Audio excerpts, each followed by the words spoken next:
Hello and welcome everybody. So I'm Reshmi Mukherjee, as you all know, and in my channel you get ICC, ISC topics, English literature and English language topics only, and of course you will follow this free website because here you have many materials. जैसे आपको guide book में मिलते हैं, आपको कोई guide book खरीदने की ज़रूरत नहीं पड़ेगी. तो for that you can follow the website and the Telegram channel Slothskill Board Prep. You can stay connected over here. I personally share the link over here so you will not miss anything. Do not forget to like, share and subscribe. This is very important because there is a reason behind it. I have 4 days where I can post videos on YouTube. But the problem is I share videos for 9, 10, 11, 12 all the classes. So for each day it is for each class, okay. But as you can see 10s और 12s का सारे topics already playlist में है, इसीलिए उसका topics थोड़ा सा कम आएंगे. अगर आप 10, 12 से हो तो आप मुझे बता सकते हो कि ये topic फिर से एक्सप्लेन कर दीजिए, तो मैं वो कर दूँगी.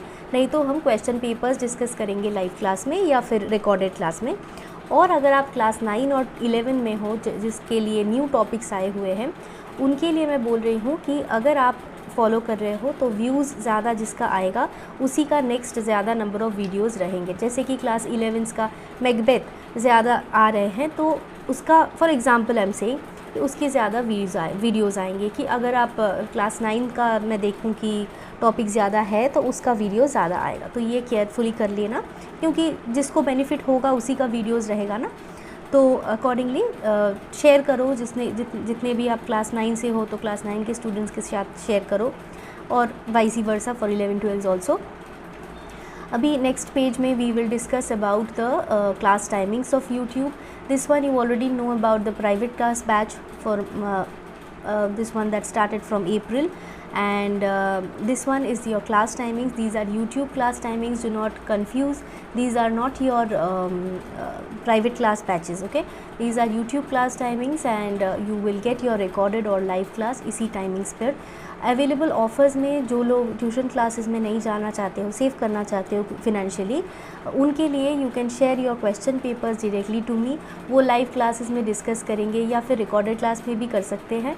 उसका क्लियर पिक्चर सेंड करना, स्कैन करके पॉसिबल हुआ तो सेंड करो और PDF बना के slothskill.contact@gmail.com दिस जीमेल आईडी में सेंड कर देना.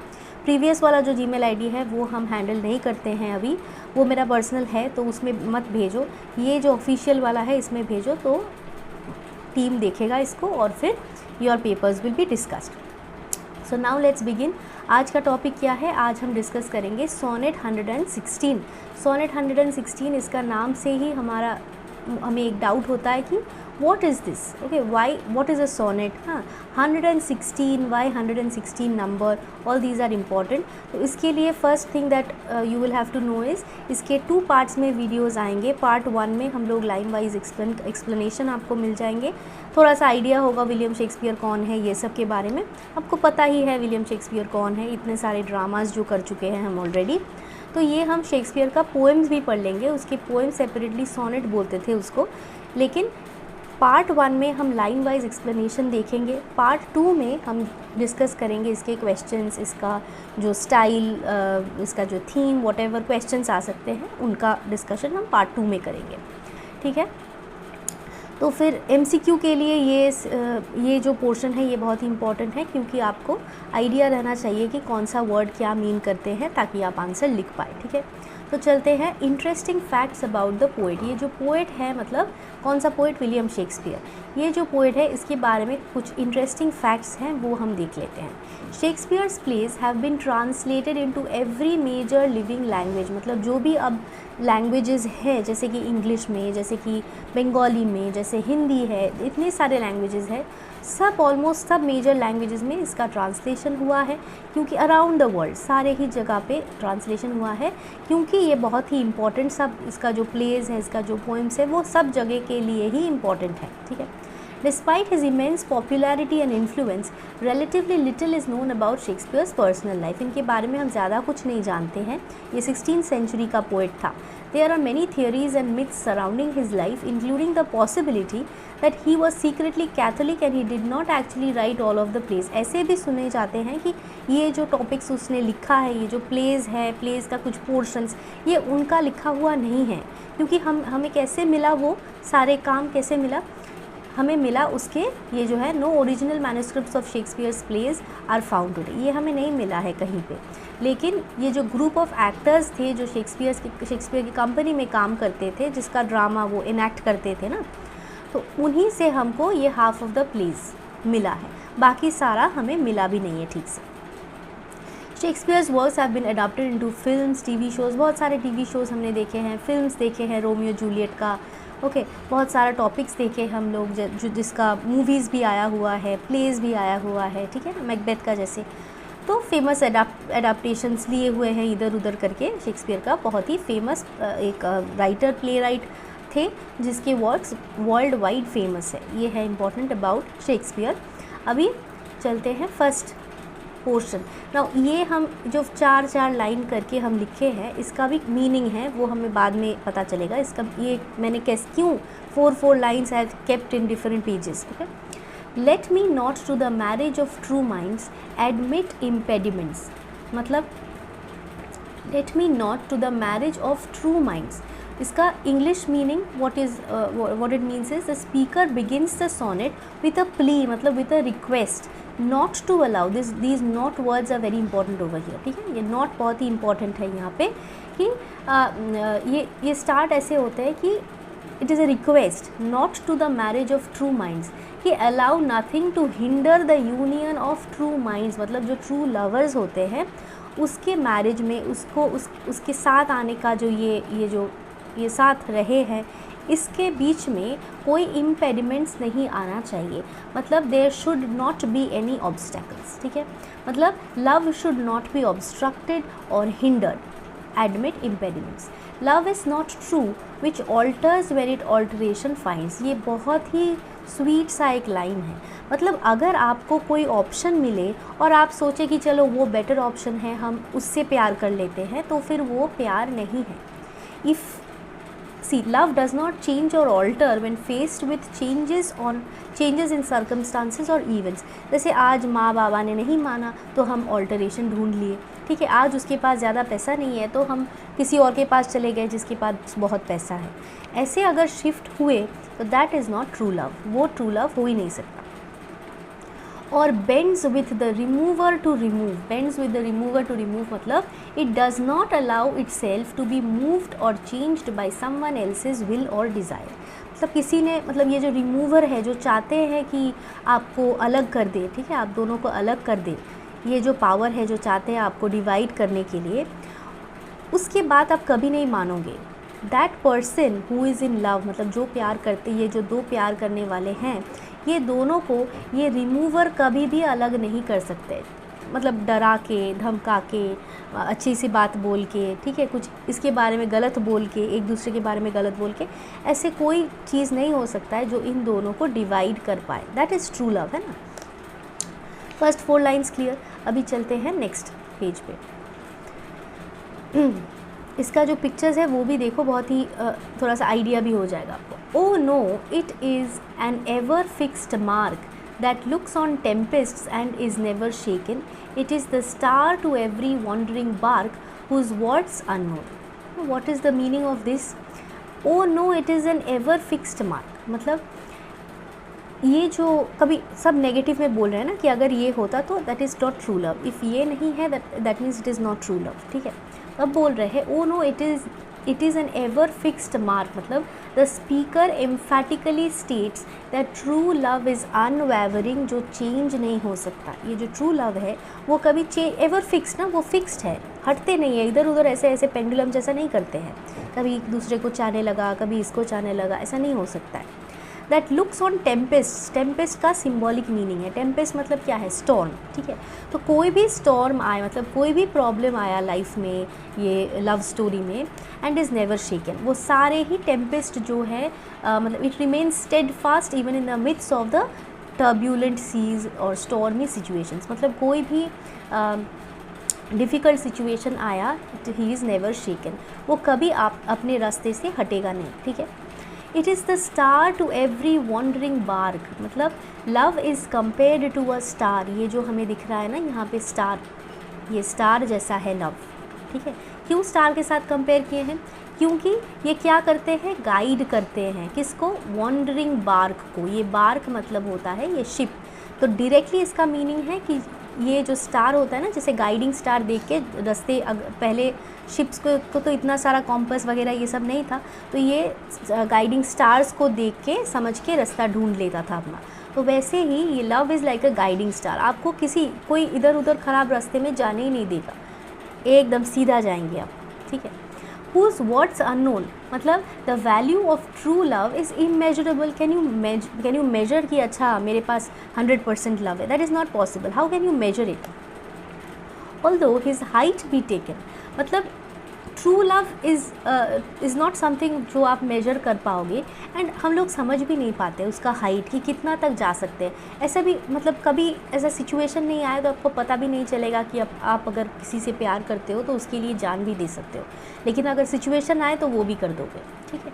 तो इसीलिए उसका हाइट मेजर नहीं है, मतलब हम अंडरस्टैंड नहीं कर पाते, ठीक से समझ नहीं पाते हैं, रिकग्नाइज नहीं कर पाते। Even if it is recognised and admired, हमको पता है कि हम उससे प्यार करते हैं, लेकिन हम कितनी मतलब हाइट तक जा सकते हैं वो प्यार के लिए, वो हमें पहले से पता नहीं रहता है, लेकिन हम कर लेते हैं अगर ट्रू लव हुआ तो, ठीक है।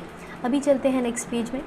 लव इज़ नॉट टाइम्स फूल दो रोज़ी लिप्स एंड चीक्स, मतलब लव इज़ नॉट टाइम्स फूल, मतलब कि ये टाइम्स फूल का मतलब है पैसेज ऑफ टाइम, मतलब ये समय के साथ जो सब कुछ बदलते रहते हैं ना, विथ टाइम सब कुछ चेंज हो जाते हैं। कभी आप खूबसूरत थे, अभी खूबसूरत नहीं रहे, ऐसे भी होगा, है ना, पास्ट में मतलब फ्यूचर में। तो टाइम के साथ सब कुछ बदल जाते हैं, आप बुरे हो जाते हैं, आपके काले बाल सफ़ेद हो जाते हैं, आप छोटे थे हाइट में बढ़ जाते हैं, सब कुछ चेंज होता है टाइम के साथ। पहले एकदम स्किन फ्रेश था, फिर जब आप बुरे हो गए तब आपकी स्किन ऐसे ठीक ठाक नहीं रहे, रिंकल्स आ गए, ठीक है। तो rosy lips and cheeks within his bending sickle's compass come, मतलब very important line, bending sickle's compass, इसका मतलब है कि despite the fact that time eventually claims everything, ये जो भी हो, मतलब ब्यूटीफुल फ्लावर्स हो, कुछ भी हो, यहाँ पे देखो सारे जो चीज़ है, ये जो बेंडिंग सिकल है ये टाइम के साथ कंपेयर किए हैं, ठीक है, कि टाइम किसी को नहीं छोड़ता, वो अगर ब्यूटीफुल फ्लावर्स हो उसको भी नहीं छोड़ता, वो अगर घास पत्ता हो जैसे यहाँ पे है उसको भी नहीं छोड़ता, सब कुछ चेंज हो जाते हैं, मतलब खूबसूरती भी ख़त्म हो सकता है, आपका जो रोज़ी लिप्स एंड चीक्स है वो भी घट सकता है, ब्यूटी ख़त्म हो सकता है, लेकिन love alters not, everything might change, लेकिन लव नहीं चेंज होता, क्योंकि वो तो बाहर का खूबसूरती नहीं है, वो तो अंदर से आप फील करते हो। Alters not with its brief hours and weeks, मतलब ये जो टाइम का है ना, ये जो काम है कि with in brief hours and weeks सब कुछ चेंज हो जाता है, ठीक है, कुछ साल बाद आप खूबसूरत नहीं रहेंगे, ऐसे भी होगा, लेकिन ये जो आपके लिए किसी के प्यार है, किसी के लिए आपका जो प्यार है वो कभी चेंज नहीं होता। But even if that person is not beautiful, माने ही और शी बिकम्स ओल्ड, वो बुरे हो गए हैं, वो बीमार है, कुछ भी हुआ, आपके प्यार उसके लिए चेंज नहीं होगा। इफ़ इट चेंजेस, अगर वो चेंज हो जाए तो फिर वो ट्रू लव नहीं है।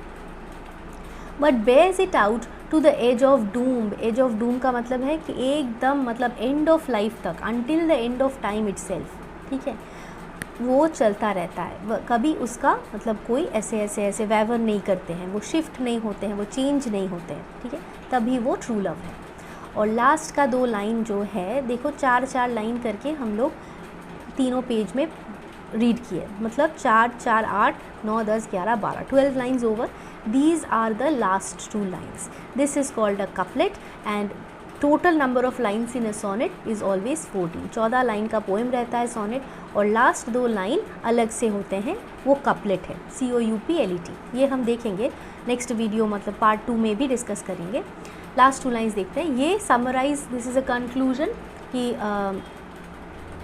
क्या मतलब ये जो पोएम हमने लिखा, वो जो बाकी 12 लाइंस में लिखा, उसका कंक्लूडिंग लाइंस है ये दोनों।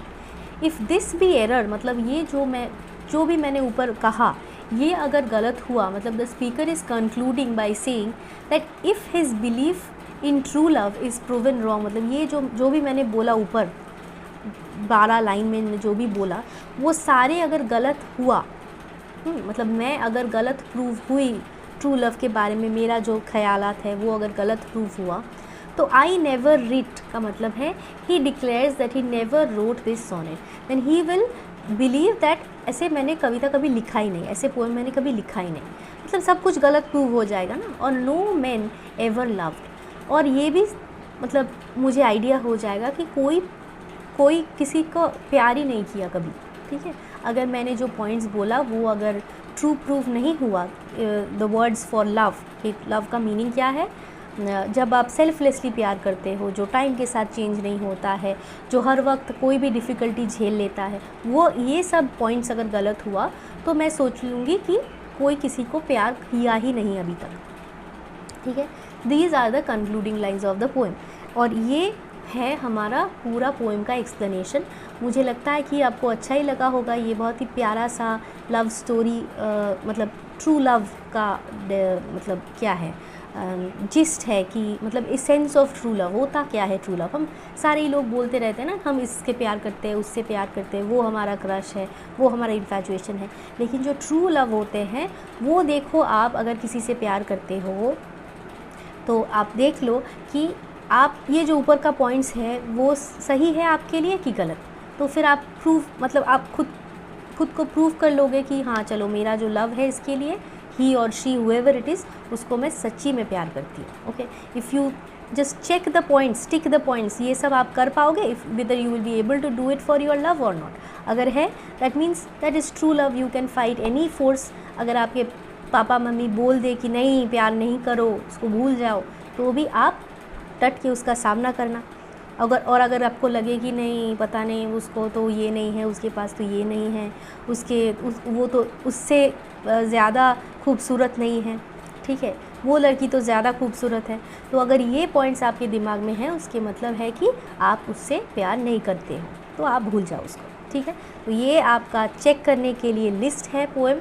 इसको पोएम नहीं सोच के लिस्ट सोचो कि do I love that person truly और नॉट, ये चेक करो, आपका पोएम रेडी हो जाएगा। और अभी हम लोग ख़त्म करते हैं आज की वीडियो को। ये चेक कर लो एक बार, क्वेश्चन पेपर्स आप मुझे सेंड कर सकते हो, that will be discussed in send the question paper in slotskill.contact@gmail.com। PDF बना के वो हम लाइव क्लास या रिकॉर्डेड क्लास में डिस्कस करेंगे। और यूट्यूब का क्लास टाइमिंग्स है ये ट्यूसडे, थर्सडे, सैटरडे, संडे। और ये ऑनलाइन प्राइवेट क्लास के बारे में, ये जो मेरा प्राइवेट क्लासेस है उसके बारे में मैंने ऑलरेडी बोल दिया है आपको। वेबसाइट यहाँ पे गाइड या ये लिंक डिस्क्रिप्शन बॉक्स में भी रहेगा, वो वहाँ से आप चेक कर सकते हो, बहुत सारे टॉपिक्स मिलेंगे तो वो भी चेक कर लेना। टेलीग्राम चैनल में यू कैन स्टे कनेक्टेड, आपको लिंक वहाँ पे मिल जाएंगे, आप वीडियोस मिस नहीं करोगे। Do not forget to like, share and subscribe if you think कि आपको ये वीडियोस हेल्प कर रहा है, आप एग्ज़ाम में कुछ ज़्यादा मार्क्स ला पाओगे स्कूल के हेल्प के साथ साथ मेरे वीडियो देख करके, थोड़ा सा हेल्प भी आपको हो सके तो don't forget to like, share and subscribe with your friends. Thank you so much. Bye bye. See you in the part 2 of the video next Tuesday.